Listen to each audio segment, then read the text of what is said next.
games, and some of it is the unks that are like, well, back in my day we didn't have to pay for skins, back in my day this would have been free, back in my day this was a cheat code. And it's like, okay, yeah, I get it, I hate but that. welcome to where we are, welcome to where we are now. And the thing that gets me all the time with that is like, it's obviously something you want. You live, take down capitalism if you're this mad about it, but it's obviously something that you want. They know that, they're charging you for it. Like, either don't buy the microtransactions, or do. But like, yeah, I don't mean to get off on a tangent, but it does No, frustrate you're me. fine, It because frustrates me so much that they are so dehumanizing. Like, even the death threats that they send to developers, like this, at some point someone has to come in and say, hey, y'all are acting worse than children, like, because children at least know better. Like, what is going on? Like, why do we allow, I don't know any other industry that allows the people within it, the consumers within that industry, to be so abusive towards the people that create their content. You don't see people sending like death threat letters to movies they don't like, but like they will, and it's so like, who are these gamers that will go after voice actors, that will go after like the artists, that will go? It's so insane. And like, I just feel like we don't treat it with the weight and the what it deserves. There needs to be laws, there needs to be people getting locked up. Like, the things that gamers are allowed to do, or like that we've normalized in our, the review bombing, like, it's so, it makes me embarrassed to be a gamer sometimes. And No, I absolutely. I wish that we talked about it more, and that other people would do things about it. Well, and I think a lot of it, well, I want to say a lot of it, but one of the things that really does bother me with it is when you do, I mean, because obviously I know you've done this, I've seen multiple people do this, is when you start calling them as it is. Yeah. When you start calling out the behavior of this as it is, a Mm-hmm. lot of times, at least from what I see, is it's under the it's just my opinion kind of Yeah. bullshit rhetoric. Yeah. And I'm like, if this is what your opinion, that means that this is what you think about. And if Right. that's what you are, like, that's a problem. You Right. know, one of my, like, and I know that companies are not always the greatest. Like, we know that companies are not always the greatest. One of my favorite, and I've said this multiple times, one of my favorite franchises ever is Ratchet and Clank, right? Mm-hmm. I was watching a retrospective on it from a guy go by the Golden Bolt. He's absolutely fantastic, and he was talking about like some of the things that the developers had to go through, and it did taint my vision of the game to an extent, because just it was horrific. From like, so I've seen where companies, like, these people were sleeping under desks, working 7 days a week. It was really bad, and I've seen things that these companies have done. So I'm not going to, I don't give them, credit or credit when there's horrible things that actually happen. But I feel like on a consumer level, since we don't know behind the scenes, we don't know anything, and listening to people go off on these tangents, like you said, to the point of death threats, like, that doesn't help a developer. I see why developers are leaving Right. leaving the gaming Right. industry. Right. Like, I don't, if you remember Mass Effect 3 with the ending, and people were literally sending death threats about the ending of Mass Effect 3. Yeah. That was so, I don't want to go off on it, but like, it again, it shows, like, I think a true Mass Effect fan, like, I don't think that they were as disappointed as like someone who was probably just like a tourist, or someone who didn't understand the Paragon Renegade system, because there are a lot of people that played Mass Effect that did not understand that. They're like hacking, trying to get the most Paragon Renegade points. If you just play the game and talk to people, you will have enough points to make whatever decision you want. As long as you talk to everyone in the game and understand what's happening, you will never reach a point where you can't make the decision that you want to. And But so, I think, sorry. Go ahead. What you got? But I think that also comes down to the fact that a lot of these people don't take time to actually explore and learn about the game. The education system in America, it's on a 6th grade understanding. We have like especially in America specifically, most people are only literate on the 6th grade level. They didn't understand half the stuff that was going on in Mass Effect. They had no clue, had no idea. They just knew red meant bad and blue and blue meant good and yellow was neutral. They were on such, they had that they took it seriously. But like, I was happy with the ending that I had at the original Mass Effect, because it wasn't just that one choice. It was the culmination of all the choices I had made over the past 3 games, all the crew members that I chose to keep alive that didn't make it, and like, it was my ending. But I think if Mass Effect hadn't have come out around, I think Mass Effect 3, I think that was around maybe the time whenever online games media was like kind of making that shift just a little bit, and we were all Yeah. starting to talk online. I think if you didn't have access to everyone else's, just to be honest with you, shitty opinions, like you wouldn't. I don't think. I think that I can understand, like, but I think the game was so good that there's no ending they could have possibly made that would have ever been able to make everybody happy. Like, I feel like I think what the thing is, if they would have really thought about it, it should have been an ongoing story. Like, this is something I want to continually be in this world. I Mhm. want this to continue to keep going. So Oh anyway, yeah. I do remember that. And I think that what's underlying all of this, what we're discussing, is that toxicity is so normalized in the gaming community that it's not funny. Like, we have one of the worst. It is so hard as a new gamer to break into the gaming community because people are so, not all people. There's definitely a very specific demographic of people that make it absolutely impossible for anybody else to play games, to enjoy them. They just set up these artificial barriers. Like, if you play games on your phone, you're not a game. Shut up. Like, like if you haven't played this, if you don't have this, and it's like, be quiet.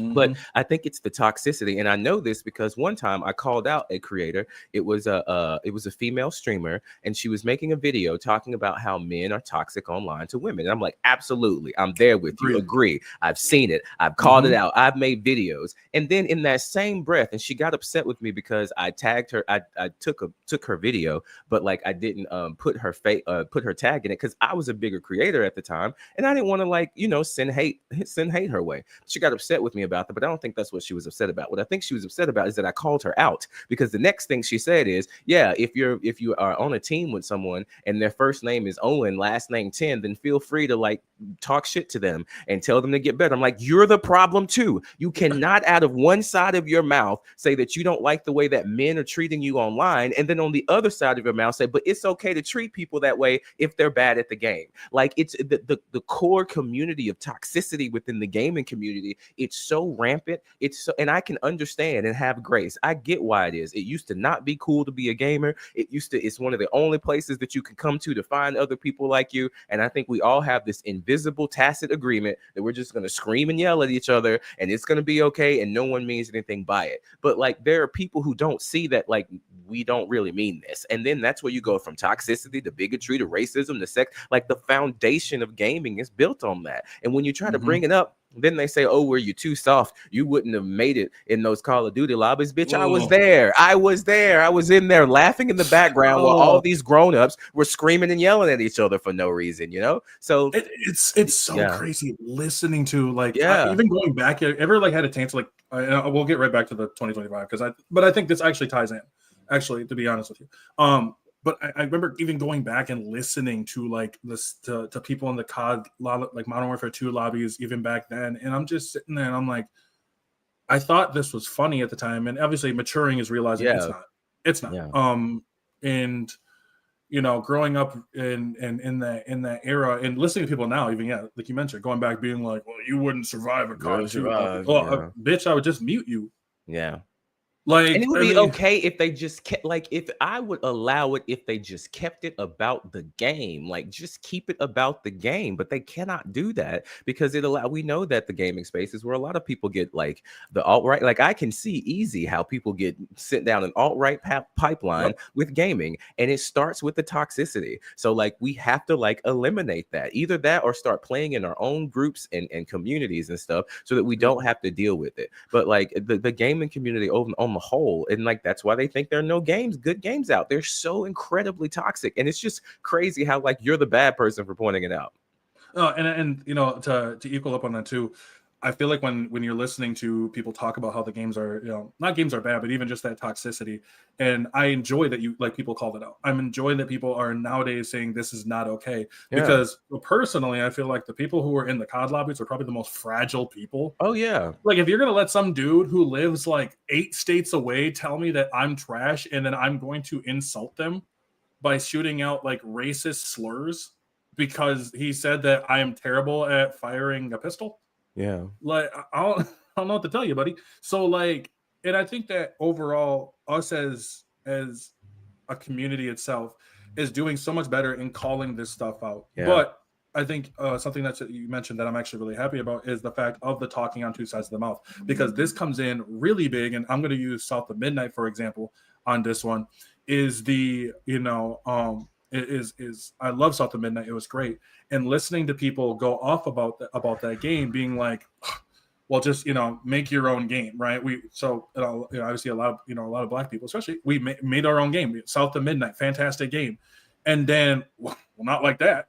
So from one side, you want a good game, you want good stories and all this other kind of stuff. But if a good story actually showed up, you actually are not smart enough to actually Yeah. understand Yeah, the I game. think I agree with you, but I think the thing is like we have to stop treating these gamers as if they're actually interested in conversation, as if they actually have points that have value and merit. We are giving them too much attention. Like when someone is as bigoted as those gamers are, I don't expect them to have the intellect necessary to even understand the stories and themes that are going on in these games that are happening. Like they have no clue. I truly think that their level of bigotry and anger and all those things that we see from them, it's a result of them interacting with media that they feel like has left them behind because they're Mm. unable to process the themes. And I think that's why they love these really basic games like Spider-Man, where like all you have to do is smash the square button to play. Like there's a good guy, there's a bad guy. I'm the good guy and I have to stop the bad guy. And I'm like, I'm so like all of their favorite games that they like, all the old Call of Duty games, Max Payne, all those games where like it didn't require any higher level thinking. Like it required you to just point and click, and you're pointing and clicking because they stole my girl and I'm gonna get her back. Like they're living through all of these like power fantasies in these games. And what they don't realize is that like the reason you think games are bad is because you're playing the same stories over and over and over and over. I've had white man in space. I've had white man as a cowboy. I've had white man as an intergalactic god. I've had white man saving his wife. I've had white man with alcoholism. I've had white man gets unimaginable power in a random strange place and takes over and becomes the savior of everyone.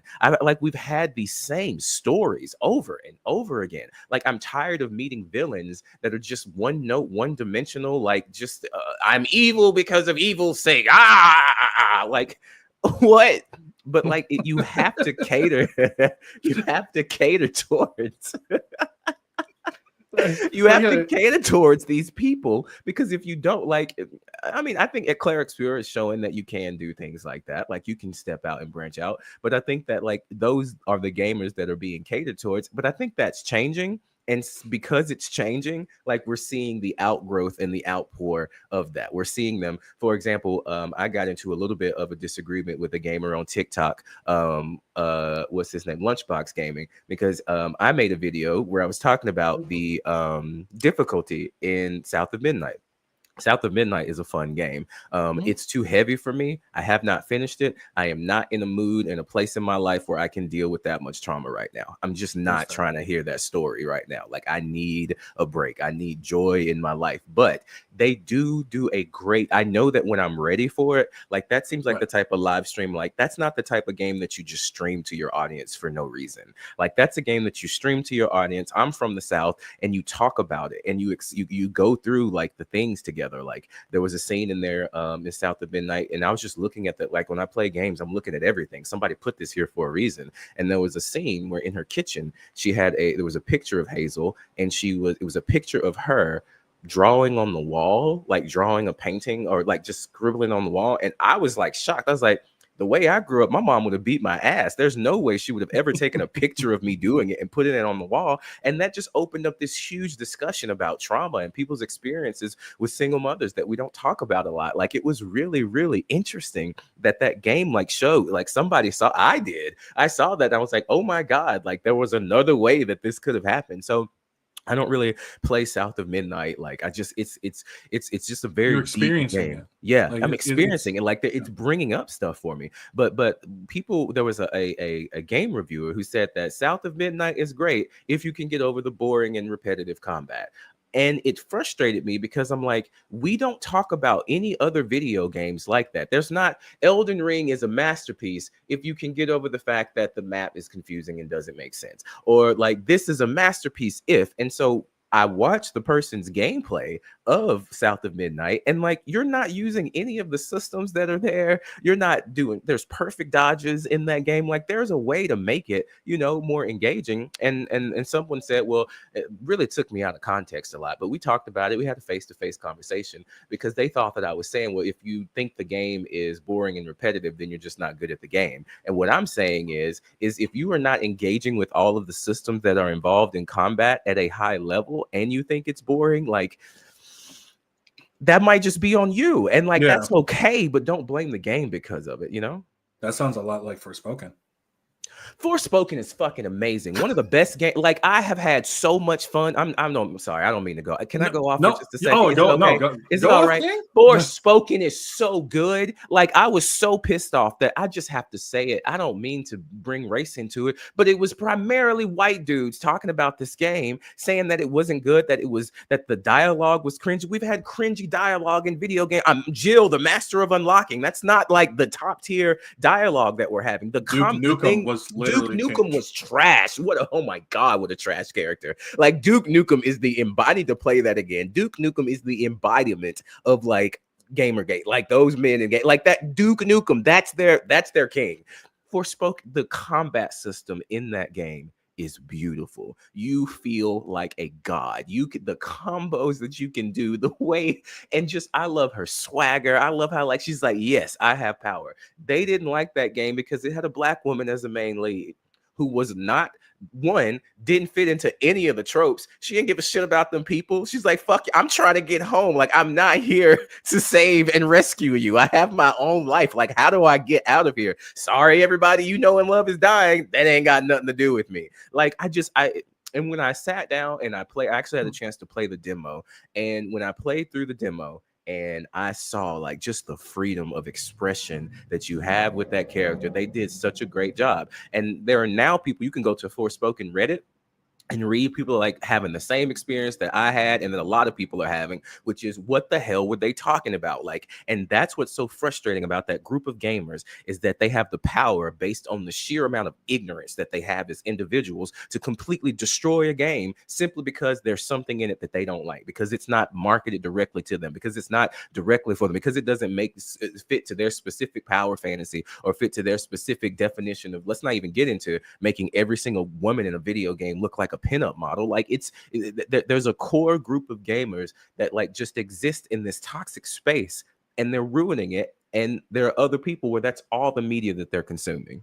No, I agree with that. And the one thing I could for myself, I loved it. Honestly, I loved Forspoken. Great time. I had visually, it's really good. Like I said, Yeah. my only knock in there at some point was the bag of money with the cat, and I'm like, gotta rescue my cat. I was like, man, I could just put some money in my bag and took off. Like, I would like. Besides that, and like the intro being a little long, I understand when people are giving some like actual genuine Yeah. criticism about the game. I'm like, yeah, the intro is definitely a little long. Before you actually get to go out into the world and do stuff. I was like, get past that. You're gonna have fun with it. Yeah. It's I might argue though, like, is the intro long or has our attention span dropped? Like, I feel like that's a thing that we don't like really discuss. We're all addicted to 5 to 10 when I look at my TikTok analytics, I have like 3 seconds to get your attention. Most people watch the first 5 seconds of a video and move on. I think that our attention spans are absolutely wrecked from the amount of time that we've been spending on TikTok with the instant gratification right away. When you play a video game, like, and I feel like that's why in movies and all the movies we're seeing the intros to movies are loud and big and like everything has to be like a spectacle and everything's dangling keys in front of you and you need to, and explosions and GIFs and AI and it's just like, because they're not. What happened to sitting They can't down? What happened to just sitting down and letting a game reveal itself to you? Why does it have to be immediate in that world? Why can't we just slow? I slow rolled myself in there on the hardest difficulty. I was deep into the story. Like I love the way that I mean, not trying to knock you. We're having an honest discussion with each other. No. But I feel like the intro to Forspoken was 100% necessary. You needed to understand her life, where she came from. She's an orphan. She never felt like her parents loved her. She got in trouble with the law. She was just just about to leave and make a life for herself. She had this money ready to go, and then her house gets set on fire. You may not resonate with that, but how many times have you like made a decision in your life to do something different, to make a big change, and then something crazy happens that throws you off course? Anybody can That's true. relate to that, you know? So I feel like it was absolutely necessary. And then once you get the power, it's like, holy shit, you know, like this has been mine this whole time. So I can hear that, but I do think that sometimes the complaints that people have about games, like especially when it comes to intros and things being too long for what? What is your comparison? What else do you have to do today? Like I thought you were just playing the game. That's very true. And, you know, I kind of like thinking about it makes sense. I mean, when I go back, I know at some point, probably towards the end of the year, Mm, but I'm probably gonna go back and play it again. yeah. Just to, I don't know if there's a new game plus from it. Yes, Oh, there there is. is. There's new Okay. game plus. There's DLC. Oh yes, I do. I've already bought the DLC. Yeah. I'm going to get it. And you know, leading off into that though too, because I know like obviously still Yeah. 2025, That's fine. 2025 and dealing with everything from there. Because we saw that once again in a couple other games. Assassin's Creed Shadows, where everyone all of a sudden became Japanese Mm, historian experts, yeah. which I love. But that game turned Yeah. out to be really good, and overall, people seem to really, really enjoy it, and I'm Yeah. absolutely happy for that. That's You know, awesome. the rise of like Split Fiction was another one that I think about. Monster Hunter Wilds. I mean, I'm glad that we've gotten very much well games, and what I think I love the most about it is how, like I mentioned before, how diverse a lot of these games are getting. And the way that people, I still think companies are taking risks in games. I'm excited for that. I'm excited for when I see people willing to do stuff. Elden Ring, Night Rain right now is a prime example of taking a risk on something that you have already been good with, Mm, and it panned out. Um, my question to you then, especially when it comes to games nowadays, and I mean, we could talk about the positives of when it comes to gaming in 2025, but what is something that you would like to see more of, you personally, when it comes to just video games, what it could be just video games in general, the way that companies work, different genres of games coming to the forefront. mm. Um, because that's a big thing for me is more games being pushed to the forefront. I know you were big. You mentioned there was a couple music games I saw you were playing, music rhythm games, and I was We're eating like, good. Music rhythm gamers are eating good. We're so full. damn, this is crazy because the We're last so music rhythm full. game I played was Hi-Fi Rush, Yeah. which love it, Yeah. Yeah. but So I would say a couple of things. I think the first thing that I want to see more of is like I heard this new term called friend slop, where they're like it's a video game that is only good when you're playing with friends. And I'm like, you are just self-reporting that you have no friends in your life. the Like calls coming from inside the what a house. self-report. What a self-report. Like what friend slop, like to be so miserable that you have to come up with a term to like explain how miserable you are. Like my breath doesn't stink, I have halitosis. Friend slop, that's ridiculous. i hope to see I hope to see more games. For me, I want to see more games incorporating like social like spaces. I want to see more games where like in the pre-match or the pre-lobby, like they put an emphasis on just hanging out in your avatar. So there are a couple of games that do this really well. The first game that does this really well is Vampire the Masquerade Blood Hunt, which is a vampire themed battle royale third-person shooter. It's for all intents and purposes, it's dead. But there are still people that play. The outfits are fire. I mean, the drip. Like, if you are goth and into that aesthetic and into vampires, it's fire. And like, so before the game, there's like you're inside of this like castle. There's a club, a club that you can go into. There's different areas. There's libraries. There's things, and you can just hang out. And like, Oh, I that sounds really like like that fun. idea of like that social space. And so another game that does this excellently, I think, and just games like this, I really enjoy Fortnite. People have such a misunderstanding of what Fortnite is. If you haven't touched Fortnite since the battle royale, Fortnite is a games delivery service. Like I have played I played a murder mystery game that was so much fun. I played a Squid Game knockoff that was insanely fun the way that they did it. Like there's just you take that base game engine and people are just creating all these wonderful experiences, and it's so nice to see your character in their own avatar. So I'm really looking forward to more social games that will inspire like community, like togetherness. I think like what was that game 33 Immortals, when it came out, that was such a surprise to me, but like the idea of it being built around everyone working together was really really awesome. Helldivers 2 is coming out on Xbox finally, which is great for Hmm. people who are still stuck in the console ecosystem. But I love the way that that game kind of brought people together to where we played together more. So I'm really looking forward to more social games that will allow us to like. But the thing is, and I don't mean to get back negative, and I don't want to make it negative. It's No, you just can. hard whenever the community of gamers like we just need help. We need like emotional regulation training. We need so much to be able to learn how to communicate with each other again, you know? And so I think on top of that, like having those games will make it easier for people to create community because on the whole, I'm just tired of like going out there trying to find good community, trying to find people to play with. That's why I made my own. Like I'm tired of going out there and looking for that. Like it's not worth it. But for me, I want to see more social aspects and things like that. I feel like that would be awesome. I think the next thing is I want to see genres smashed together. I love what Claire Obscure did with the parries and dodges and turn-based games. I want to see Mm. music rhythm fighting games. I don't know, man. I want to see I want to see them put things together, you know? I could see that the music rhythm fighting games. I could really see. I think It that would be would be so much actually fun. It would be really so much cool. fun. Yeah. Like I and you know that's and man, I guess when I like when I look at like a lot of like games I would love to see get pushed, and these are just a couple for me. Is I love games that are like 16-bit graphic games. Yeah. I do. I like seeing them, and I like seeing. I want to see people like just enjoy them. Mm. Um, Sonic Smash Brothers 33. Although, Sonic Smash Brothers 33. although I did say it, honestly, a style of game featuring some of the similar gameplay to Expedition 33 PvP would be very interesting. It would be interesting.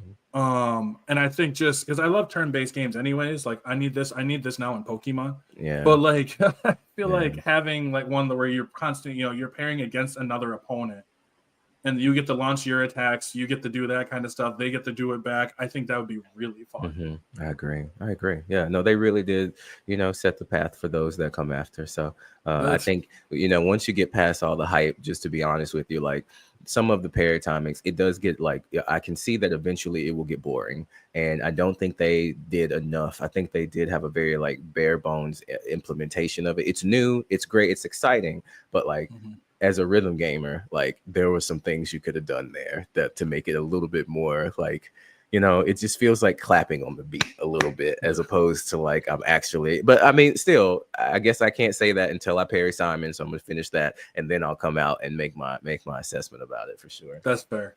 I'm like my question also to you as well is like what I mean between other games that you have played, what has been like a biggest surprise of 20 Yeah. between 2025? Yeah. So my biggest surprise has absolutely been Claire Obscure. Like I love this game. I mean, also the blackface that's in the game was a little surprising. I wasn't expecting that to be there. That kind of blew my mind. But I understand it's a That French. one, I saw Yeah. that video. Yeah. Well, Yeah. all the videos. Yeah. Yeah. What did you think whenever you saw it? I wasn't expecting it at first because like I actually never I wasn't at where you were at when you Yeah. were showing the video, so I Yeah. was like, whoa, what the fuck? When did this come in? Mm-hmm. Mm-hmm. So I was like, oh, okay, and then I went back and I finally got to that area and I purposely made sure and checked and I was like, oh yeah, no, that's Yeah. definitely Yeah. Yeah. like, Yeah. and Yeah. I agree with your assessment. I don't think it was intentional. I really don't think it was intentional, but I do think that that was an overlook that they should have taken a step back for. I don't. Yeah, I'm kind of. My opinions on it are slowly changing. I think it will be. I think it'll depend on if they ever acknowledge it and how people respond to it. I think what's very clear and what people are trying to like gaslight you. Like what's very clear is that any rational person can look at this and think that's what that looks like. And I know it's true because there are people who are talking about whether or not it's intentional, which I was one of them, instead of does this look like that? That's the question. It doesn't, Right? Yeah, you've intentionality already is not confirmed. important. You've already like, was your immersion broken too because you looked at that and thought some black person somewhere is going to say that's blackface and it's not? Like, okay, great. Yes, you're right. Someone out there will do that. Why did they leave it in?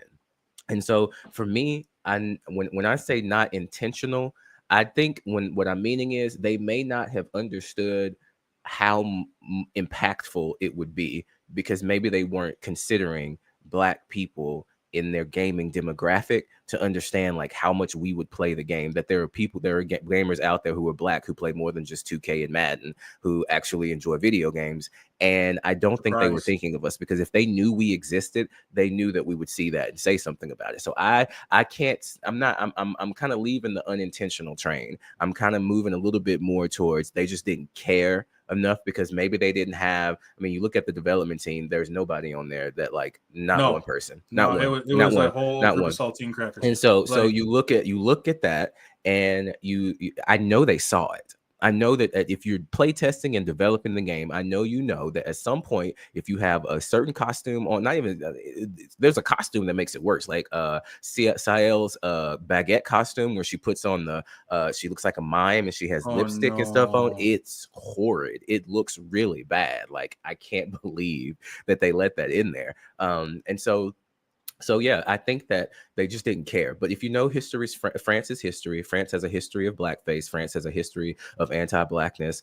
France has a history of like racist stereotypes, and like I can see how that game development team just didn't think anything of it. I hope that they change it. And my other argument is this: every other design aspect in that game is flawless. Every other thing looks so good. 8-Bit Close Fist is one of my good friends. We do a podcast together. He pointed out it doesn't even look like the name of the status effect is inverted. He's like, Yep, this doesn't inverted. even look inverted. This looks like inked or painted or something, but like, it's not inverted. That's not what inverted would look like. And so No.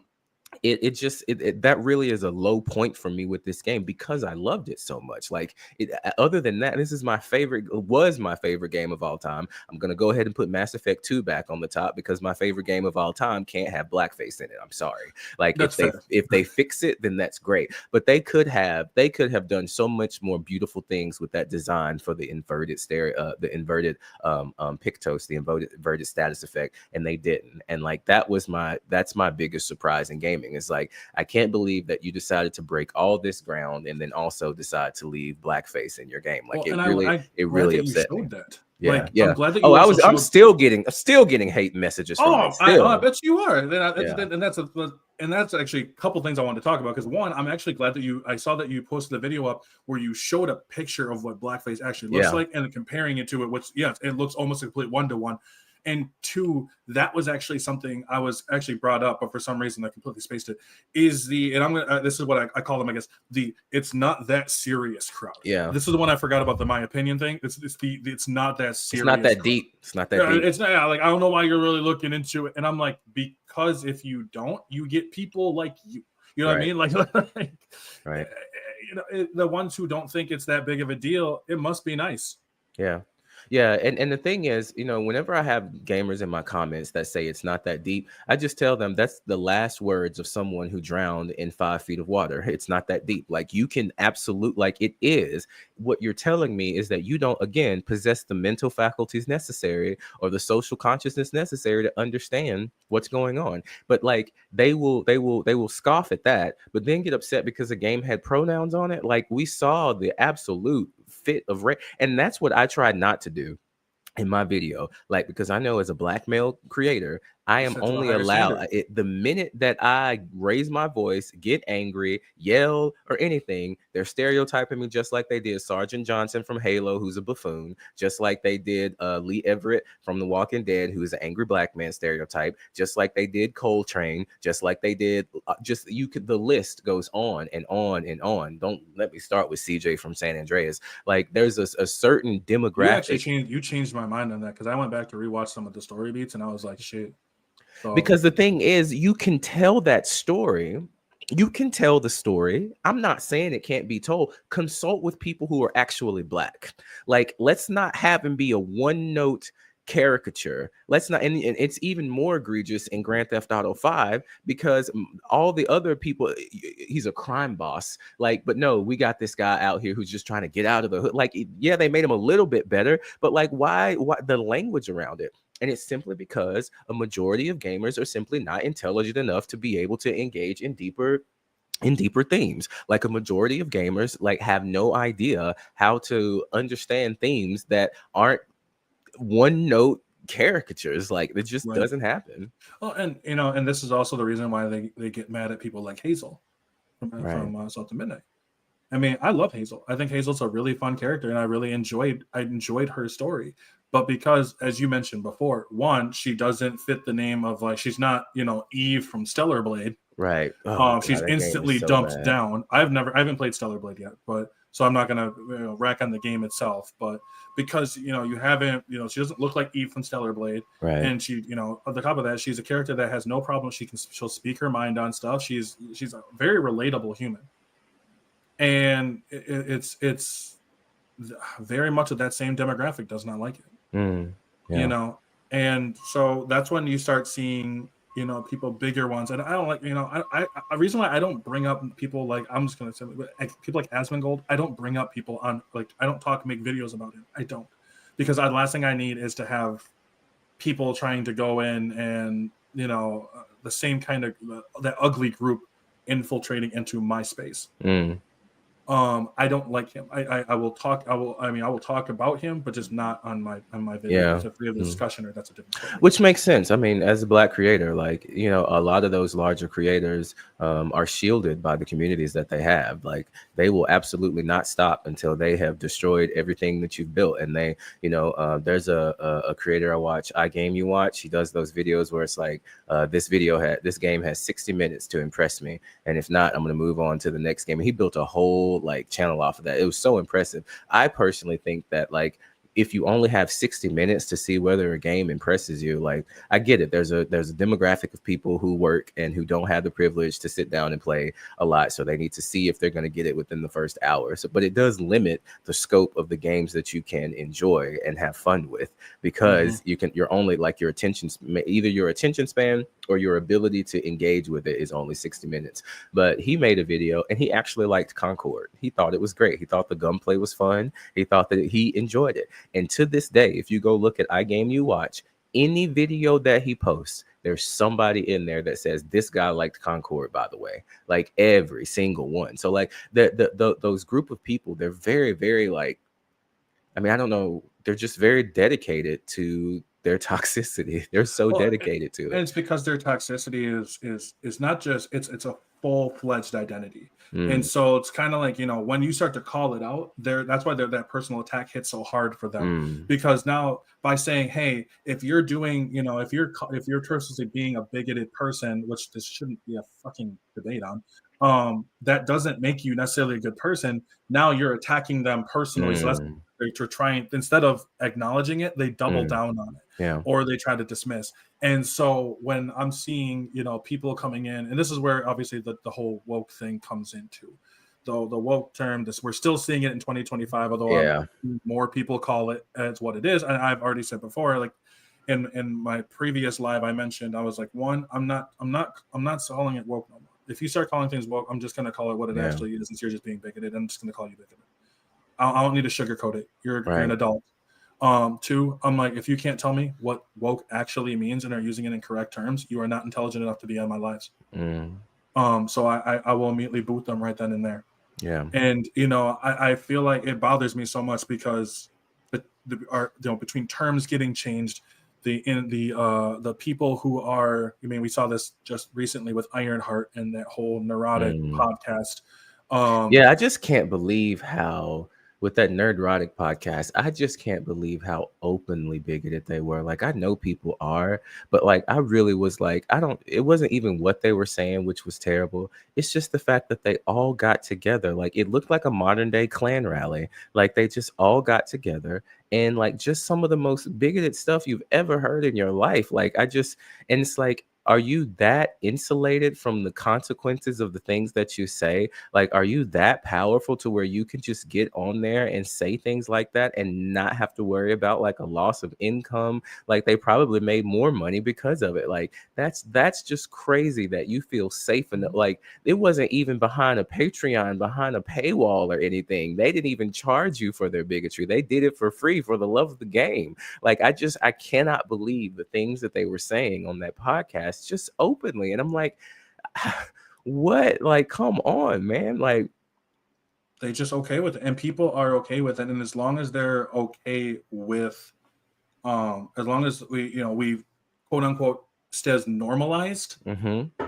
it's just going to keep continuing. And so that's why, like, I'm glad that we see, especially I like seeing a lot of more Black voices speaking, not just speaking out against it, but building their own communities, Yeah. and setting rules to these communities, Right. because even in Mine even is my own. paywalled. Mine is paywalled. No, Like mine's paywall. I'm not like, and there's a way to get in to get beyond the paywall, but like my community is paywall because I want to protect the people in the community that I've built. And I've done as much as I can. Like I have a diverse group of individuals in there, but everyone knows that I am Black first. And like, I'm sorry, like that is a core part of my identity. And like, I'm not gonna like explain things in here. I'm not gonna like, I shouldn't have to like go do your own research. And for the most part, like, I'm really happy that if something does happen, we call it out immediately. But I'm like inviting people individually into my community, like folks that I see on in my comments and things like that.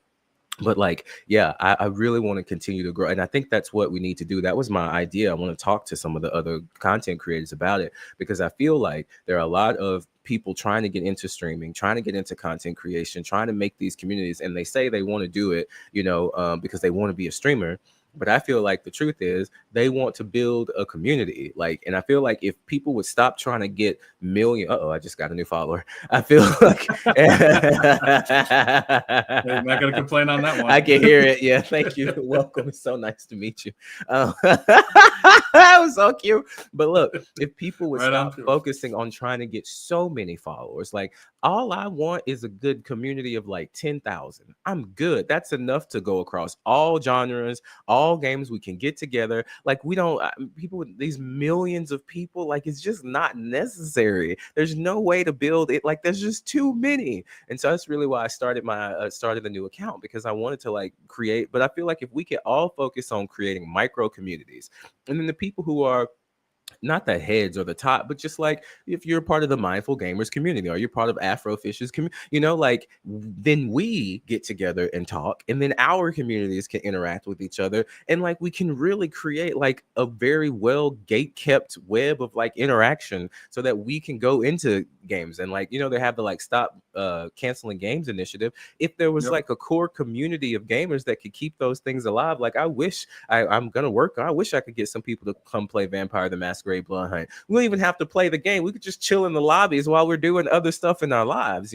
So I think that a core thing, thank you, Smiling Jack. I think a core thing that we need to do is really get together and start focusing on like building our own gaming communities that are insulated from this mess. Let them have it. Let them have it. It's theirs. You can have it. Great. Build our own and aggressively keep them out, and find as many ways as possible to make our communities as unwelcoming, as uncomfortable to them as possible. When you first join my community, you got to pick your pronouns. Like I want to make sure that this is a place where like, yeah, I'm just not dealing with it. Like just that nerdrotic podcast, like hopefully that motivated someone out there to say like it's time to get to work, because they are winning. They are winning. They They are really winning. are. And on to set it up too, it's really it's I'm glad that you use the term gatekeep, because I feel like it's really hilarious for those, because those are the same people who are like, well, I don't know why you guys are gatekeepers. This is supposed to be for. And I've noticed that the same demographic of people like to try to turn the words around Mm. on people. Say like you should be more open, you should No. be able to accept it. And even I use Threads actually right now. I started using Threads, the Instagram kind of Mm. spinoff. And I've noticed that in there too, where people are like, well, we should, as gamers, we should be able to disagree. And I'm like, there's things I can disagree with, and there's things I'm not going to. Right. Like, I'm not going to disagree on the fact that if you are saying, if you are being a bigoted person, if you are being a racist person, if you are being a sexist person, I'm not gonna debate with you on Right. that. Right. And so, like, I agree with creating our own platforms, or creating our own like communities, and then those communities will bounce together. They will, Mm-hmm. they will fly between each other. I think that's absolutely beautiful. Um, I my only my goal and my dream, actually, I would say, of it is to know that people are going to have a good experience when it comes to fucking playing video games. Mm-hmm. Like I mean, obviously you lived in that era. I lived in that era. I am done living in an era where I get the N word dropped on me because some dude across the pond gets pissed off because I beat him in a Call of Duty matchup, Mm-hmm. and that's totally fine. I Yeah. remember being in Call of Duty Black Ops 1 and seeing white hoods Yeah. constantly, and you're sitting there and you're saying, oh, it's just funny, man, it's not that big of a deal. Nah, I'm not gonna lie. Like I know places where if you tried pulling that, that's a good way to get your ass whooped Mm. IRL. I'm not saying it's right, but I'm saying that's what happens. And I think that kind of I think it's hilarious because if you remember probably about a couple of years ago, 2 or 3 years ago, when Xbox and PlayStation were like, hey, we're kind of cracking down on this, Mm-hmm. and they were immediately the same people blowing the fuck up. Oh yeah. No, I think they should take a step further. Like, and I don't know how we do it. I know it's hard. I know we have to figure it out, but I want to be able to instantly send snippets of people's voices whenever they say something like a slur. Like all I'm asking is you don't have to ban them, but give me the opportunity to not have to play with them. Like give me a way to not even have to interact with them because it's not even about being too soft or any, it just breaks your immersion because it reminds you of something in real life that like is imminently dangerous to like your health. Like you could be hurt. Like seeing blackface in a video game like Claire Obscure, like that just it instantly makes me feel unwelcome. Like when people throw slurs in video game chats, like I can get it. You're just trying to upset me and put me off kilter. Okay, but can you be more creative with the word choicing that you're using? And the thing is, well, because you're upset about it, that means that it's working. Okay, that's great. Like if you shock me with a, if you hit me with a bat, I'm gonna say it hurt. Like I get it. Like you're legitimately hitting me.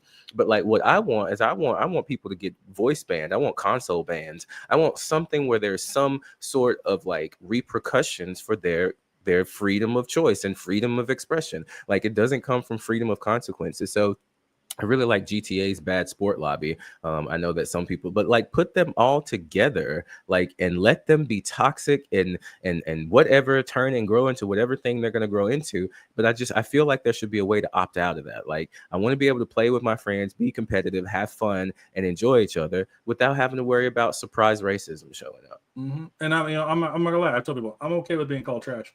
Like I've been called trash so many times. Like, oh, you suck at a game. Yeah, that's fine. But yeah, I agree. Like I'm tired of all of a sudden getting the N word dropped on me. Mm, Like it's no big deal. Or even I'd say even worse. This is something that I noticed. Is that using like for example, I was talking with someone, they were trying to use Expedition 33 to say that see like we can not all games can be woke. They were trying to defend mm, the term of being with woke, and they're like, well, Expedition 33 isn't woke, and I was like, it's incredible. If you want to use it by your own definition, not my definition, by mm-hmm, y'all's own definition, it is woke, mm-hmm. you know. And so I want to see people who can actually have a conversation using the terms that they actually are sent out to. Yeah. It's like And if you're again, I gonna think the problem is that we're taking them seriously. The problem is that we're thinking that they're actually interested in debate. The problem is that we are considering their opinions and holding them valid because everyone's opinion is valid. Like, I feel like the problem is that we're trying to like sit down with people who are just straight up bigots and like have a conversation with them when we don't need to. Like, and right, because you can criticize games without talking about how it's woke. Like, Dustborn was a bad game because the gameplay was terrible, the music choice was horrible, the music rhythm sections were atrocious, the pacing was off, the voice acting and directing was off. Like all of those things, you can't then now take that and say that that is what woke is. The storyline in that game was really good, an alternate reality where JFK's wife got shot instead of him, so he created like that sounds great. People have powers that allow them to manipulate like things around them and did like great. It's very nice setup. The execution was bad, but it's not bad right, because it's woke. It's just bad because they didn't put a lot of effort. Maybe it was a small team, and I don't think they reached out to other people to get input, and it was their passion project. And a lot of things, when it's your passion, you don't realize like what that's like. But I'm one of the 76 people that has Dustborn, so like I'm just saying, like I know that like you can still criticize games, but it's just a like I don't know. I just wish we would stop falling for it. Like it's just a front to be racist, and that's cool. Let them do that. That's fine, but stop engaging with them. Stop replying to them in your comments. Like just ignore them. that's why I don't even I don't even respond unless it's something that actually interests me in comments at this point anymore. Yeah. Um, but getting back to honestly, let me bounce back real quick. For because obviously the first half of the year is still important, but I'm enjoying every ounce of the conversation that we're having. So when you're looking at like games that are coming out in I want to say games that are coming out in the future, right? Yeah. Because I'm going to talk about games now. There's some really great ones now. but I want to say games that are coming out in the future. What would you personally like to see? Like, I know I'm sure there's some games that in your on your radar, Mm. but what would you like to see? I'm going to be honest with you. There's not really much. Like, I feel happy with what I have. Like, I don't feel the desire to go look out and find something else. Like, Claire Obscure was a surprise for me. Like, I saw it once, and then by the time I saw it again, it was out. And I just knew I was going to love it because I saw that perfect quick time event. I was like, oh boy, yeah, I'm going to love looking at those. As far as like things coming out in the near future, like honestly, I'm not like in that sort of thought. The only game that I can really think of that like I'm super excited about is whatever the next Mass Effect is going to be, and I don't have a lot of high hopes for that because the people that were on the original development team, they aren't there anymore. So I'm a little concerned about what the next Mass Effect would be like. But I love that world. Also, I would say Exodus, which is made by people that left Max Effects. It's coming out. You can check it out. Like they're doing some big things. It looks really good. So I'm interested in Exodus. I'm interested in that. But in terms of that, like I feel like I have, maybe a new fighting game. I know Virtua Fighter at some point, but like in terms of like, yeah, just the new releases, like I'm just genuinely not keeping up with them. Like I feel like I have so many games in my backlog that I want to finish. I have my core games that I go back to that I want to play. Like I haven't really seen anything that's just like I need to go hurry up and get that. Like there are narrative games I've missed. There are games from the like I just hard for me. I can remember when I used to think like that, but it's just hard for me to like get hype about something coming out like in the future. Like what I have now, you know? Yeah, that's fair. I think, because I know like myself, I usually buy like one or two games out of the year. I have Game Pass, I have PlayStation Plus. I don't really need to buy much else, but there's like only like one or two games out of the year that really like that will be something that I'll pay full price for. And interestingly enough, that's also why I find it very interesting that people were so upset with the price hike of the $80 games. Yeah. But then eventually they just stopped caring because, like everything else, they have the attention span of a goldfish. And so, for me, like it's Borderlands 4, for example, right? I'm a huge Borderlands fan. I have been playing them ever since the first one. So, like seeing a fourth one to me was actually exciting as hell. Yeah.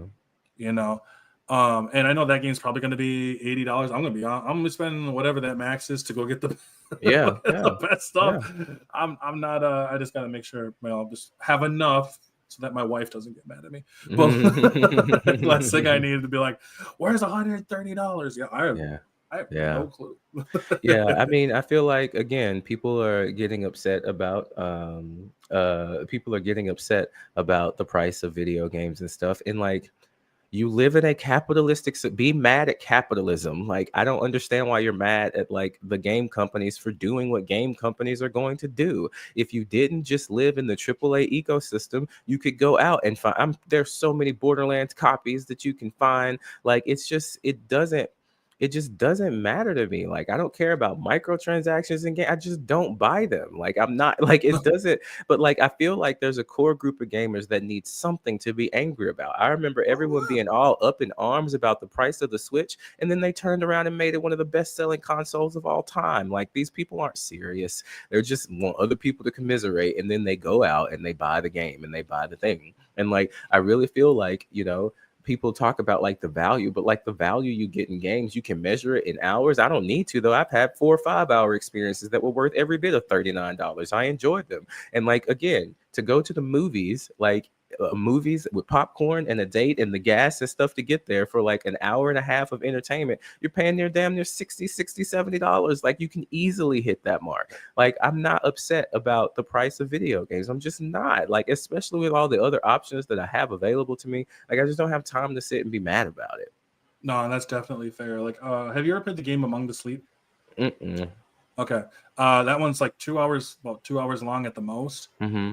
Completely. I think it's worth Yeah, like, I played 100%. Return to Grace was the last game I played that was like 2 to 3 hours. You an archaeologist and you're going to investigate an AI that used to be an all-powerful god and everyone would come to worship it and answer questions, and then it just shut down. And so you go in through the game to find out more about it. but the AI is fully voiced and it's broken down into Oh, several parts like logic, emotion, reason for, and like there, it's just so good. The way that that story unravels. I actually played it on a live stream randomly one night. I ended up with like 250 viewers. We were all like just locked into the story. It was that's so good. It amazing. was so good. Yeah, I That's love finding amazing. little gems like that. So I think one thing, another thing is like I'm tired of games being so. Sorry.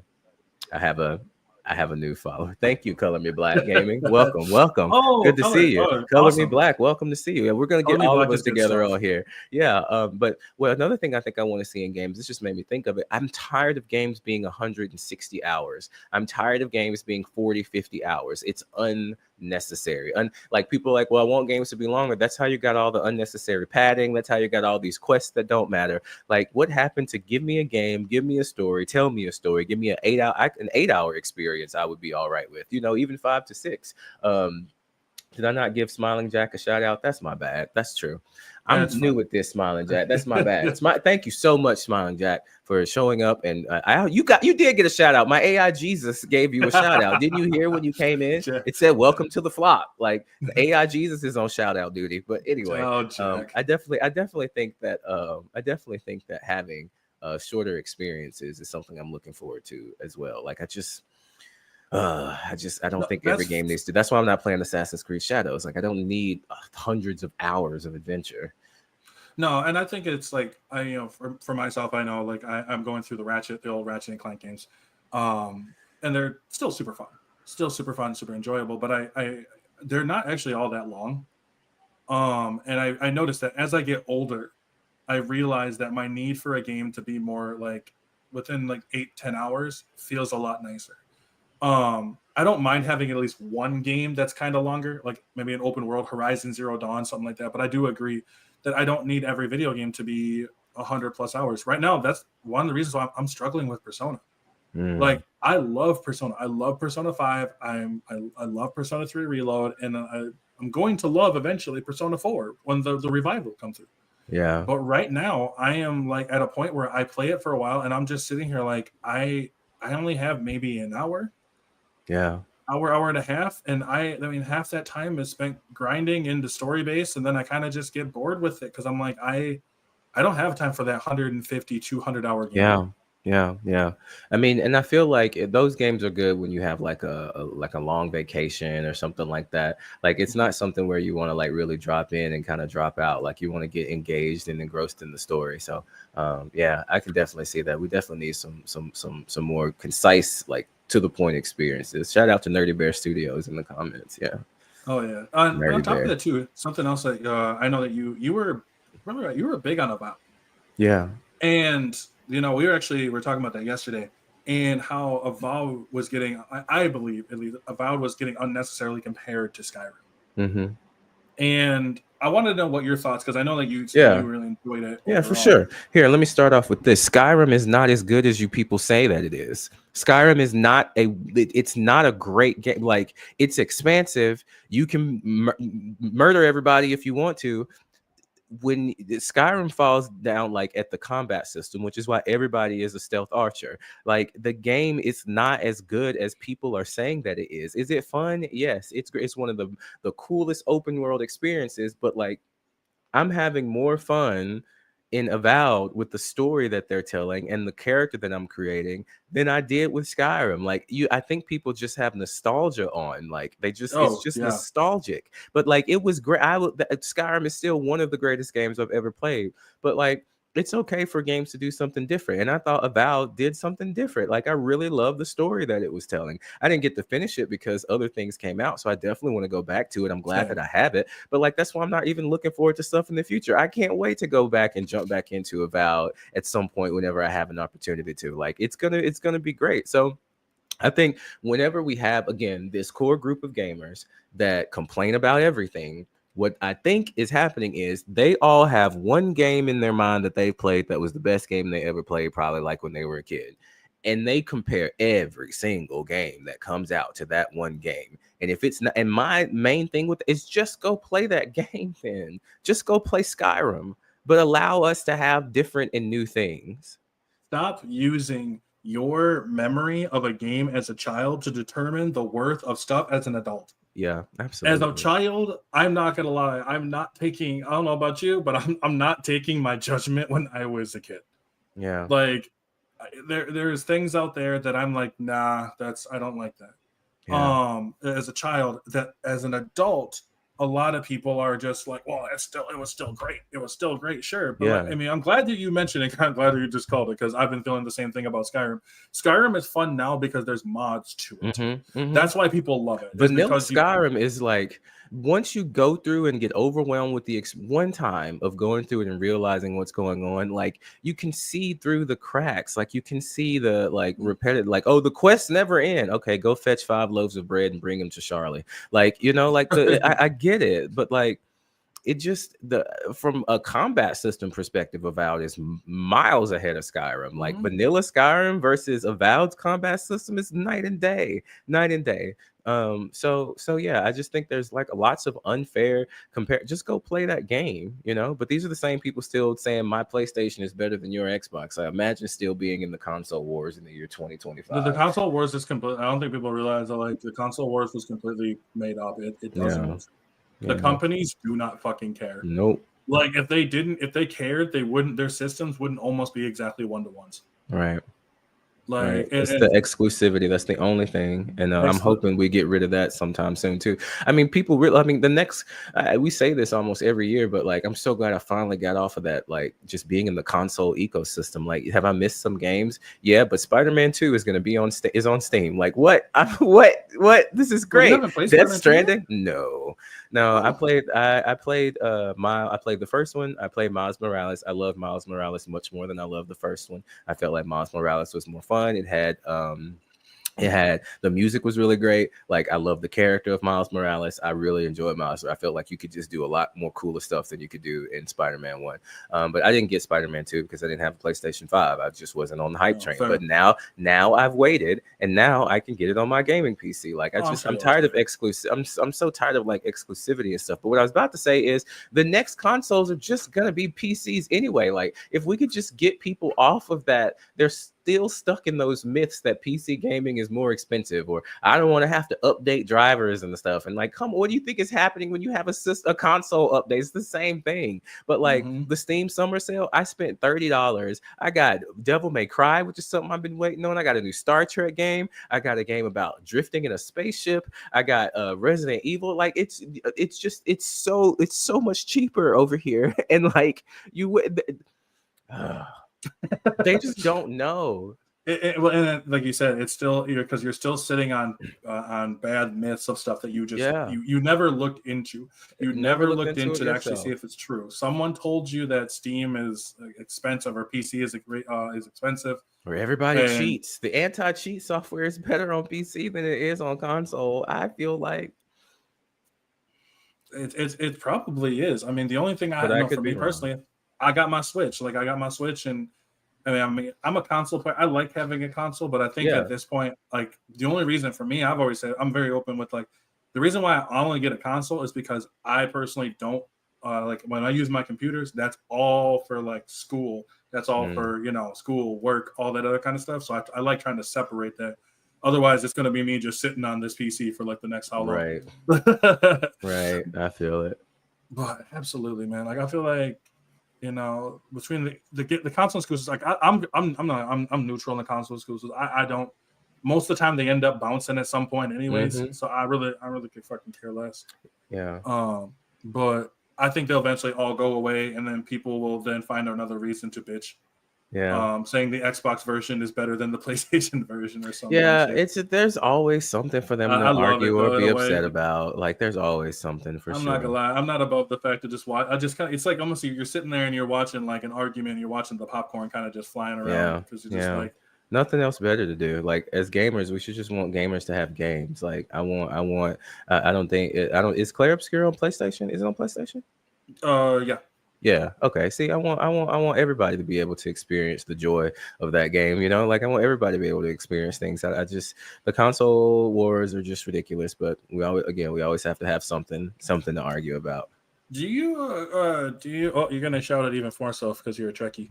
Oh yeah. So look, when I always try to caveat it with this. Um, is like I got into Star Trek because I saw the movies. I saw the movies and I was like, this world is beautiful. What is this? And how did you grow up never hearing about Star Trek? I grew up in the Pentecostal church. Everything was the devil. I never had access to Oh, anything fun. So I had no clue. All right. I didn't watch television. Everything was evil. So I saw the movies when they came out. And then went back and I was like, oh my God, there's a whole world. Like there's a whole there's a whole, oh my God. And the next generation, what is this? I have like years of content. So I recently got into it and like I love the world so much. And there's a game out, Star Trek. It looks like kind of like a Telltale kind of games.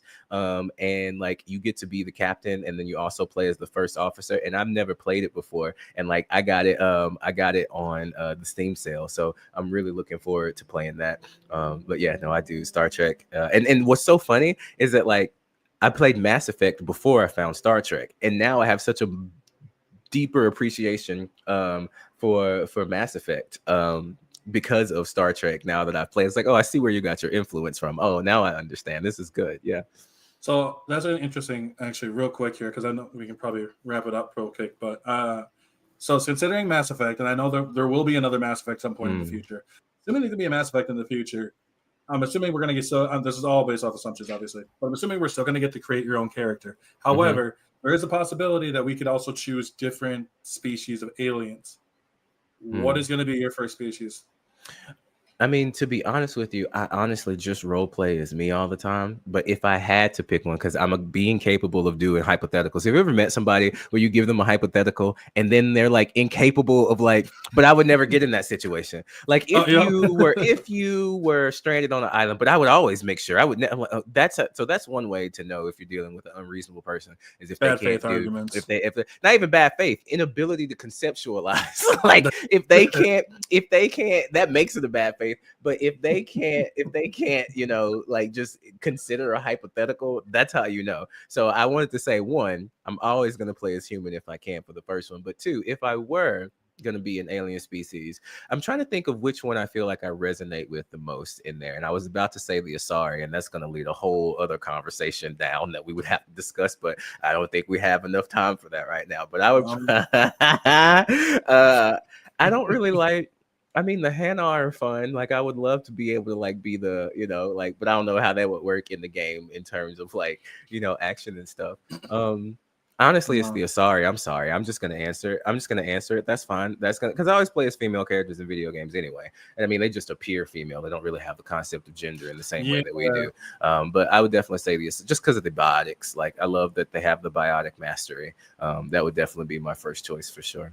No, that's definitely fair. I'm not gonna lie. It probably, being a strength build, it'd probably be Krogan.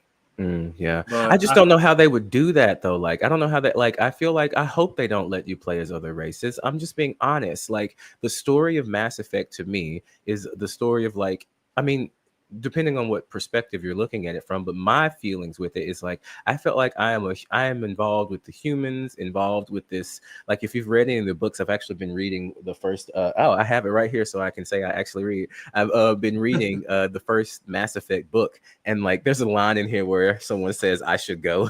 Like, I was like, oh, they really grabbed it. But I've been reading the books, and like the world is so wonderful to me, and I just still feel like there's more like story that needs to be told, like of the like, because humans are not the good guys in Mass Effect. I don't know how anybody could play Mass Effect and think that Commander Shepard is anything other than a petulant child and war criminal. Doesn't matter how you play him. There's a decision that we all make that to do to a Batarian base, and like you are a war criminal, And so like I really hope they go into more of that and like really point out like the way that humanity acted. That's exactly how I think we would act. But like I really hope they go more into that. Yeah.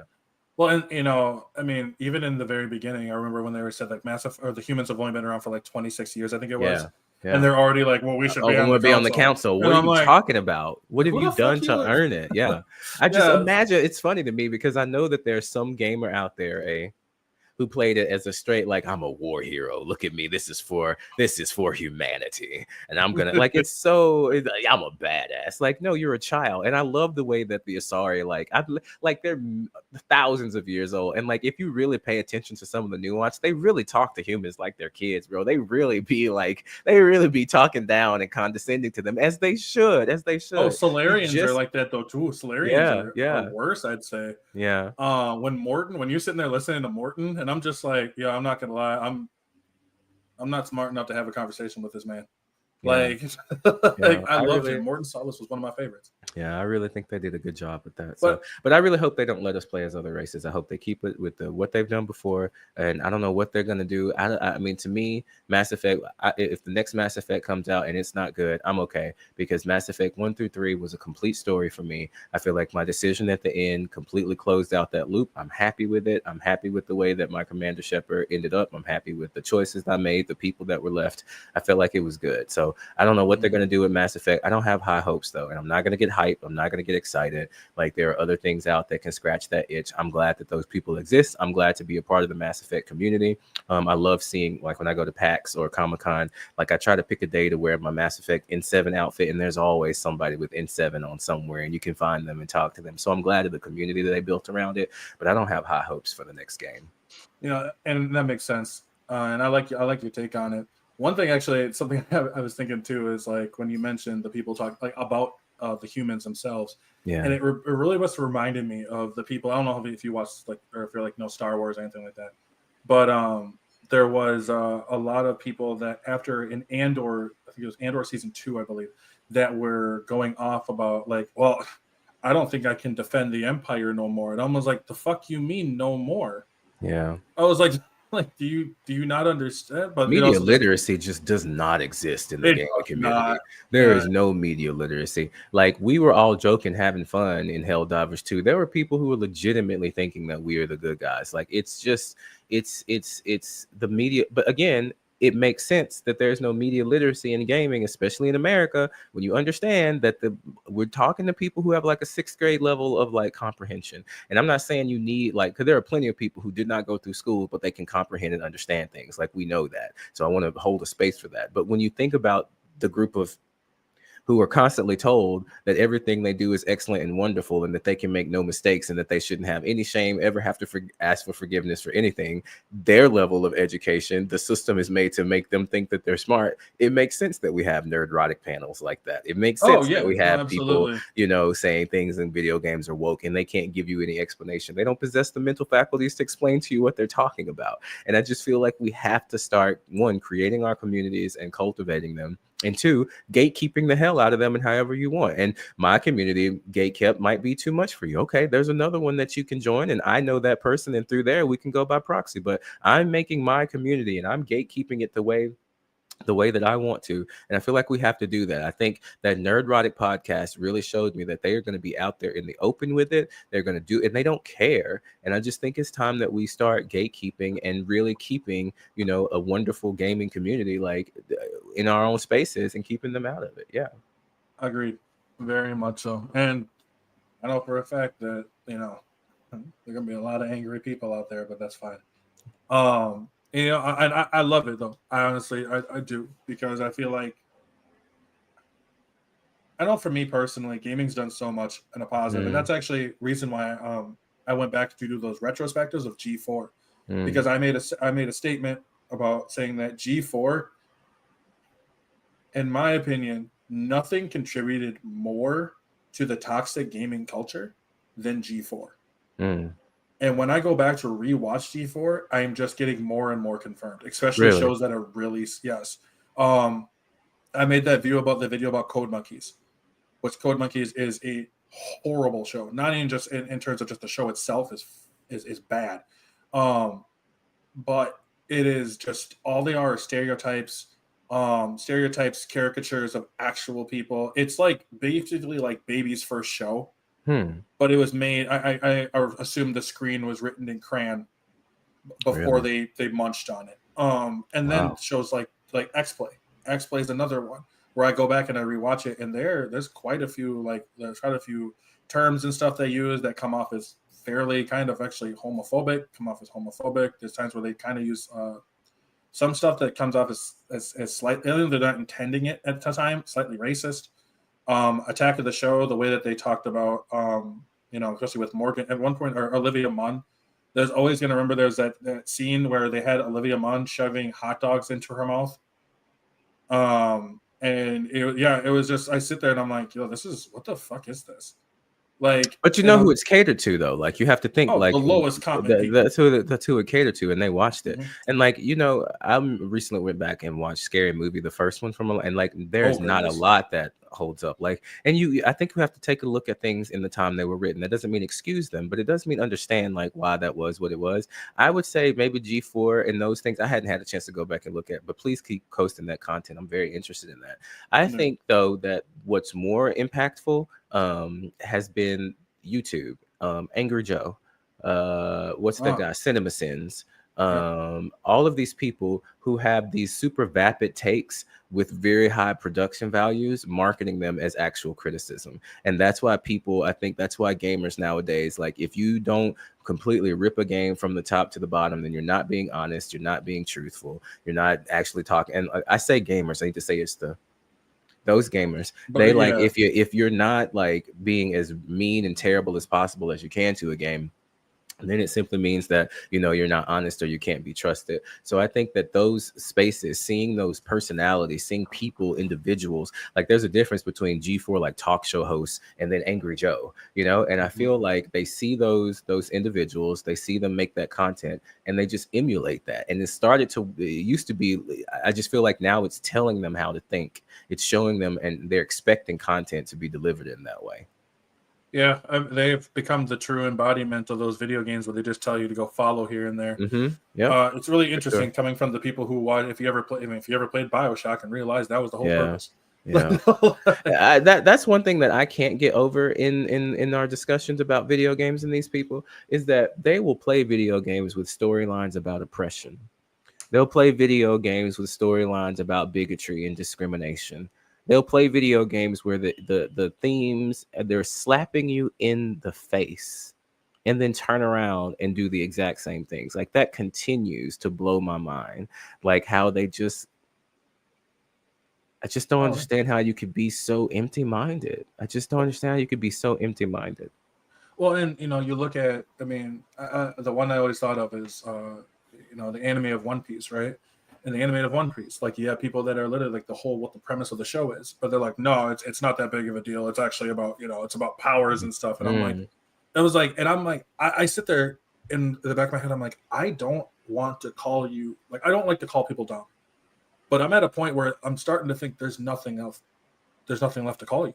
Like, I want to call you all intelligent, because you are, but it's just like, I'm at a point where I'm like, holy shit, whether you mentioned BioShock is a prime one, they don't understand the nuance. So, like, for example, for Joel, The Last of Us Part 2, with Joel's character, Joel was a selfish prick. Like, we wouldn't even had Last of Us Part 2 if he would have done what he was supposed to do in the first one. Like, Joel is not a hero. He's a horrible person. He got to the place that he was because he took advantage of people. Like, that scene where you knew you were getting an ambush, it's because he's done that to people before. Like, Joel is not a hero. He's not a saint. He's none of those things. He's a person doing the best he can in a bad situation, but he is not a great person. And like, it's just, people don't like it when you say that. No, exactly. And I feel like whenever I do see that, like, they lack the nuance for a lot of these. This is why I'm surprised that people were even, I shouldn't be surprised, more when it came to Expedition 33 as another example. Expedition 33 is a story with a lot of nuance that goes through it, and it's, people just don't get it. They don't understand it. And so, or they're not able to make, like, sorry, I didn't mean to cut you off. That's my bad. I was just gonna say, they're not even able to make the parallels to it. Like, I mean, still, it has blackface in it, and I'm gonna Claire Obscure Expedition 33 has blackface in it, and it's really messed up, and I want the developers to do something about it. Now, with that being said, the storyline itself, like the parallels to, like, everybody knows now at this point that there's a tree that counts down, and I'm sorry, I'm getting another follower. I'm sorry, it's Jesus.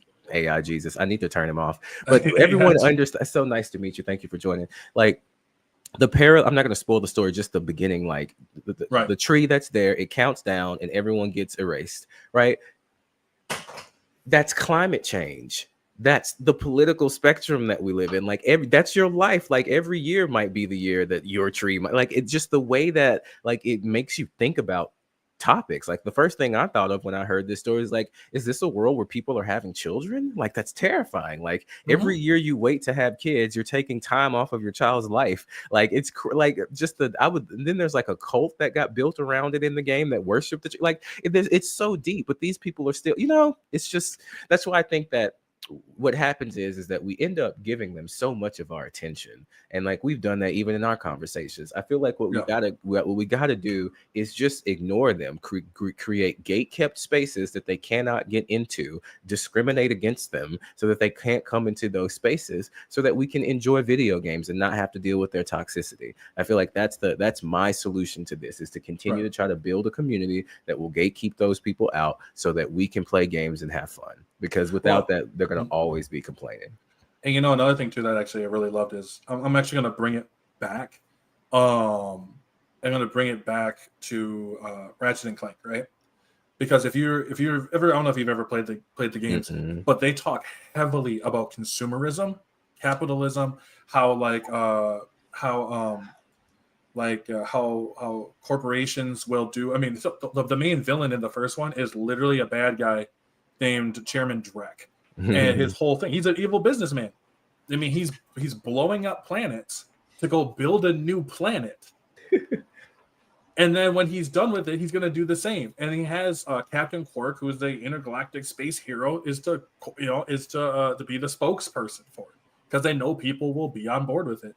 Hell, one of my favorite ones is Ratchet Deadlock, where the main villain is another corporate bad guy, but his name is his name is Gleeman Vox, Oh the wow. host of Vox News. Like That's good. I'm like, and That's it's so good. it's crazy. They cranked that up to 11 when it came to Yeah. like, and I love the subtle things. I mean, as a kid, of course, I'm not gonna remember it, but Hmm. like as an adult, I'm like, I find this hilarious even more, and I understand it.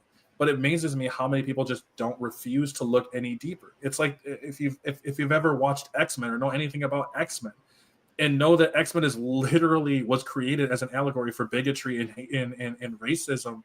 Um, It's and just just amazing how they miss it. How it's they it's miss it, it. It's it's in not their about missing. faces. It's about literally being like weaving past the actual Yeah. lore, just to say that like it's like appearing smart than actually being smart. Yeah. I think if you want to have empathy for them, again, you really shouldn't, like, you can there's so many stories about this. Empathy for like a scorpion, like the scorpion's going to sting you, like you can understand that it's a scorpion, but if you want to have empathy for them, don't let them sting you. But like, they don't Mm-hmm. know any better. They Right. do not have the privilege of being educated enough to understand how stupid they look. And like, what a bliss. What Oh a yeah. beauty. Like what It's and- it's but it's got to like, I be. think we still have to like be aware that their lack of education, their lack of intelligence makes them dangerous. And there are a lot of us out there who are involved in communities like that, people of color who are involved in communities like that, where one, we have to watch out. We don't really talk about it as much as we should, but there's a lot of people that look like you and me and from a variety of the spectrum of melanation who are just out here tap dancing for these folks, who are out here making these videos. Like it sucks whenever, like, I'm not gonna call no names because again, I don't want to deal with them, but like they're content creators whose entire platform is being the like, well, I'm the black friend that thinks that this is okay, or Yeah. I'm the Asian person that thinks that this is just fine. It's not like they're all out there. And like, when if right, but like being in community with that, like, it will eventually, it's gonna drain your soul. So we need to, like, I'm not saying we have to all agree on everything. You and I didn't agree, for example, that Forspoken's intro was too, you saw it was too long. I felt like it was long enough. I thought it was attention span. You felt like it didn't. But we're able to have those discussions without yelling, without screaming, without throwing slurs around. Like, that's what I want. I feel like there is mindful gaming community out there. I feel like there are people out there who want to be in, like, who don't want to watch their, you know, like their streamers doing ridiculous things on their lives. Like, one of the things that I've realized, and I didn't even know, but like when people come to my live streams, they just appreciate how chill it is. They know I'm never going to yell, I'm never going to scream, I'm never going to start doing like a bunch of, like, you know what I'm saying, like you can come in and vibe. And I feel like that's what we need to do. We got to start having more talks like this, and just gatekeeping and keeping those people out and just ignoring them, just ignoring that they exist. Mm-hmm. And I absolutely agree. Also, thank you for the follow, Color Me Yeah, Black. thank you so much. Appreciate that. And I like that saying though too that someone mentioned is Joel worse than Thanos? And I'm like, that's actually a really good, interesting conversation topic. But I would say Joel is actually worse than Thanos because Joel is more relatable than Thanos. I can remind myself of a person that I just make bad decisions or I'm not the greatest, nicest person like Joel. Thanos' whole plan is so much bigger that I'm not gonna lie, I can't relate to that as heavily. But that's just me. But I do want to say when it comes to people, because I know Color Me Black actually is a really good one too, that is building his community as well. And I feel like when for us, I think I'm at a point where all I can do is gatekeep, and it's weird to say because there's a part of me that feels like, is that the right thing to do? Yes, it is 100%. I'm tired of trying to be nice to them. I'm sick of it. I'm sick of it. When you can get to a place where you're like nerdrotic and you're just having a modern day clan rally on YouTube talking about a show that's barely out yet. When you can, when they're upset about pronouns in video games, when I'm having to argue with them to treat me with basic, they don't see us as human. And I feel like that's what we keep forgetting. But every time I have a debate or an argument with someone over wokeness in video games or something like that, or whenever they throw out a slur in the middle of it, they are incapable of seeing us as human beings. And I am tired of fellowshipping with them. I'm going to gatekeep. I'm going to make it $10 to join my community. I'm going to do whatever I need to. And if there's somebody that actually needs to be in my community and that is a barrier to them, I'm going to do what I can to help them. But I'm not going to open the gates of the safe place that I've created and invite any of this mess in. I think the time for having discussion and understanding and all of that stuff is over. That's done. That was done for me when I saw the way they treated Forspoken. That was done for me whenever I saw the way they did with South of Midnight. That was done for me when I've seen the way they did Concord. Like, I'm done trying to talk to them as if they are human too. Like, I can't. It's just, I'm sorry. Like, if the paradox of intolerance is what someone wrote in my chat, the paradox of intolerance. Like, I'm done trying to like extend an olive branch. When I see them in my comments, I block them immediately and I move on. It's just not worth it. Like, your peace is not worth it. Trying to communicate with people who don't see you as human, and they'll never say it, so I'll say it for them. Like, they don't even think we should be playing games. Like, it's theirs and everything should cater to them. I think Asmongold said, if the girl doesn't have big tits and a huge ass, don't put her in the game. Like, these are the kinds of people we're dealing with, and like, I just don't want to have anything to do with them. No, and that's 100% understandable. And I appreciate that look on it though. I appreciate also your. If you want to deal with, I'm not. Let me hold space for me. I'm not dealing with it. But that's fair, and that's why I said that. I said that. No, and I get that, and because I'm not gonna lie. Like, I give it. When I was a teenager, I grew up I kind of grew up, rural Wisconsin. You know what I mean? So like, I didn't have any of the aspect of it for a lot of people especially who looked like me, who were dark skinned and stuff like me, was around. So I didn't really understand any of it. It wasn't until I actually moved away and was able to see things a bit differently.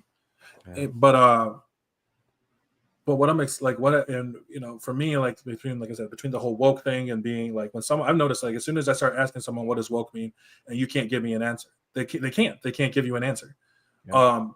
Hell, I've been seeing people apparently, what's that game called? That new James Bond game that's coming out, right?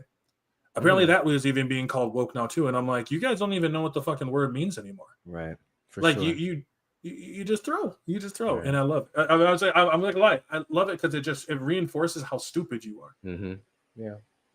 but Oh, I but think this was a great talk, man. We should do yeah, this again. Yeah, we could do it more definitely. consistently. Yeah, Oh, for yeah, we could sure. do it more consistently. I'm sorry that we got off course with Don't the apologize. 2025, That's what but we're I supposed to do. That's fine. Like you make a plan, you follow the plan, then you throw out the plan. I forget how they say it in Legends of Tomorrow, but like it's fine. I think this was great. I think there are several things that's in here that we talked about. I think we need to have more of them though. I think we need to do it more consistently. I think we need to do it just as good as they do. Like, and I think that's my last thing because I do gotta go in a second. oh yeah, But yeah, what yeah. yeah, yeah. But what I think we need to do is just like Nerdrotic got on there and they were spewing all that bullshit. There are way too many black content creators that I know in this space. We can all get together. Like POC. I don't want it just black, but yeah. Oh yeah. Legends of Tomorrow is I've so never good. seen Legend of Tomorrow. Legends of Tomorrow is it's the first season sucks, but then season 2 on Barack Obama fights Gride, bro. Like What? you don't know the level of insanity that Legends of Tomorrow is. Like they were trying to be so serious the first one, but then and then Oh my god. the Okay, I'm gonna second have to go season watch and this then. more, it's so good. It's so good. It's so the things that happen. Constantine fucks the ship. Like you don't have context for it. You don't know what I'm talking about. But there's a scene where he hooks up with his ship. Oh, I need to go rewatch it. I need to go I'm gonna rewatch it. I'm gonna have It's to go so check out this good. show. Yeah, no, it's so good. But yeah, Constantine. I love um, Constantine. I do gotta bounce, but I think we should do this more.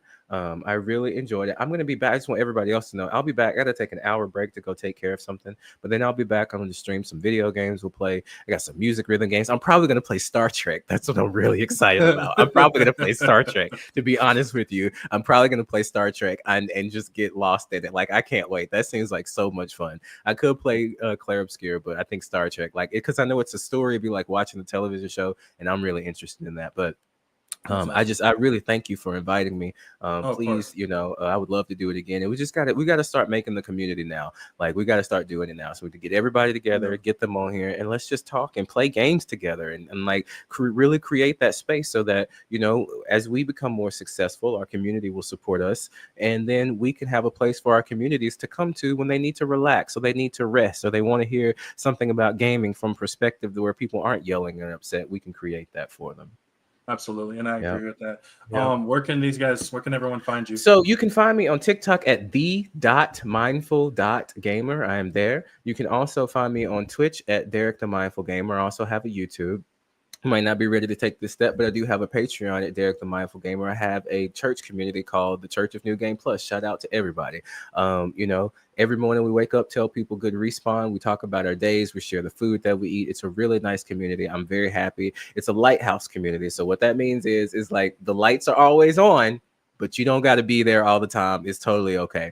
And then there's some, I mean, this is where it kind of gets a little, you don't talk about everything in public, but there's some multiverse discussions, conversations about, reality and how you build it in life as a video game. But that's why it's behind a paywall. You don't just start out telling everybody about that. But we have a lot of stuff to help folks. So yeah, if you're interested in that, Awesome. just come find me there.